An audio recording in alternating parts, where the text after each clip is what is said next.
Гулаби. Некогаш Скопје беше град на гулаби. На скопското небо царуваа дунеците, масарките, таклабазите, демкишите, типлерите, азманите. А на плоштадите минувачите се пробиваа меѓу гулабите дифтари. За скопјани се велеше дека се или рибари или голубари. Генерации скопјани во благородните птици, символ на мирот, го наоѓаа својот мир. Раатот, меракот да ги летнат своите гулаби.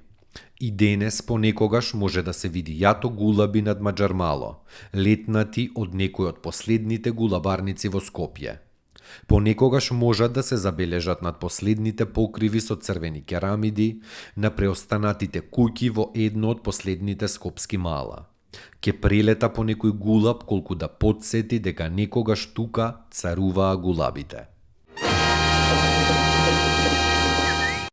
Откако турците го зазеле Скопје, земјиштето на денешното Тафталиџе било во сопственост на едно од најпознатите и најугледни турски семејства хаџигалибегови. Според легендата, семејството хаџигалибегови за време на австриско-турската војна од 1683 до 1689 му биле десна рака на турскиот султан и затоа во знак на благодарност им подарил голем имот во Скопје. Семејството Хаџигали важело за најбогатото семејство во Скопје и покрај Тафталиџе во нивна сопственост биле уште 5 други села. Хаџигали бегови на својот огромен имот во Тафталиџе не одгледувале никакви култури, туку целото земјиште било зелена ливада.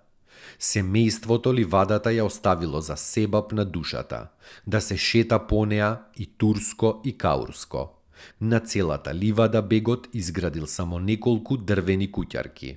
Таму е Скопје, град мој убав лише, што ми расте сни. Вечно ке ја